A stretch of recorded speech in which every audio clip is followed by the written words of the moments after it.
Getting links and getting noticed. Now the first thing is, if you're interested in getting links, you should be beware of buying links. Your site's ranking in Google is partly based on analysis of the sort of links you have coming into your website from other websites. And back in the day it was about the number of links you had. These days it's very definitely about the quality of the links you have. And if you can have lots of quality links, so much the better. So the sites that link to you can provide context about the subject matter of your site and can indicate its quality and popularity. These are Google's words. However, some webmasters engage in link exchange schemes and build partner pages exclusively for the sake of cross-linking, degrading the quality of the links, the sources, and the long-term impact it will have on their sites. As you can see, this is in violation of Google's webmaster guidelines and can negatively impact your site's ranking in the search engines. If we actually fire up Google and have a look at Google's own site here, so this is at support.google.com/webmasters. As you can see here, there's information about linking schemes, and as it says, these are the sort of things that Google definitely doesn't like, which are basically links designed primarily to manipulate your page rank, to get a higher page rank. And if you have links to spammers or bad neighborhoods, that will definitely impact your own website. And if you've got excessive reciprocal links, or if there's evidence of link exchange schemes, again, this can actually harm you now. So the idea of basically buying in links or exchanging links purely for the promotion of your page rank is definitely the sort of thing Google's against. What Google is looking for is high quality organic links linking to your site.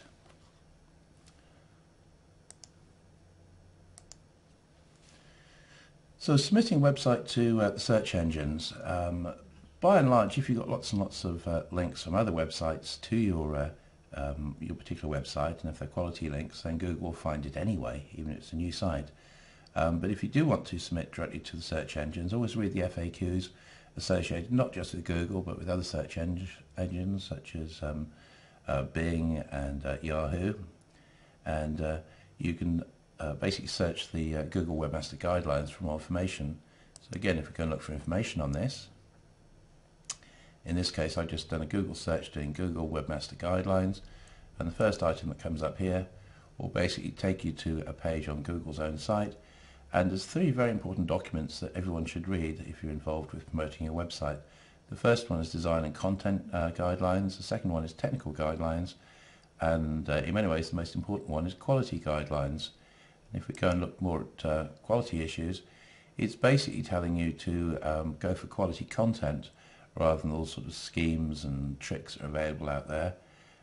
If you go down here, there's a bit specifically about quality guidelines.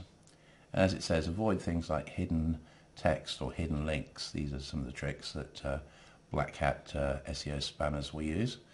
Don't use cloaking or sneaky redirects. Don't send automated queries to Google using programs that will check your positions in the search engines. Again, Google's not too pleased with that because it uses up its bandwidth. And don't load lots of pages with irrelevant keywords.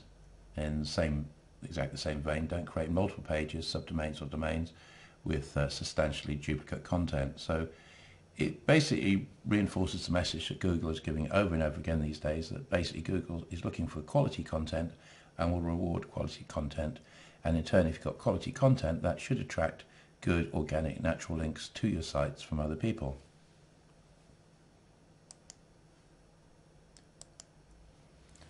So as I say, don't use automated website submission services. There are loads of these. If you search the web for this sort of thing within any of the search engines, you'll find there's loads and loads of services, many of them free, some of them charge a small amount. And basically, again, if you read all the FAQs, all the major search engines say don't use these services. Submit your website individually to each search engine, and basically avoid these automated services where possible. Now, as I say, if you read the guidelines posted by Google, they will tell you categorically that the best way to submit to Google is to use the Google submission service. It's as simple as that.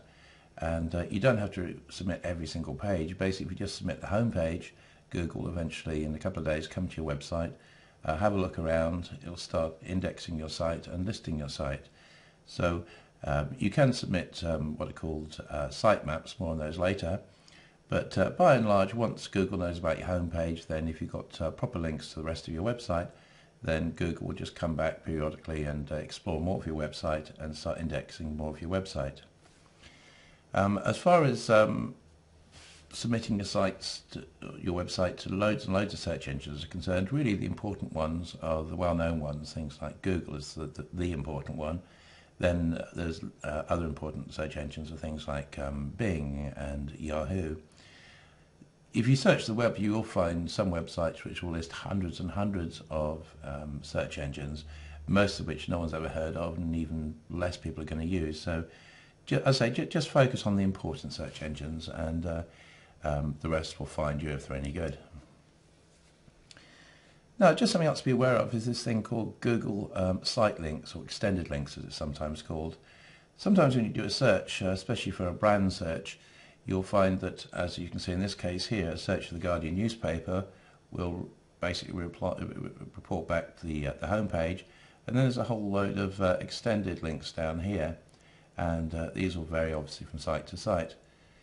Now, at the moment there's not much you can do to control these apart from demoting the ones down here you don't like. So this is a real search. I've searched for the Guardian newspaper, up it comes, and these things down here, these are the extended links.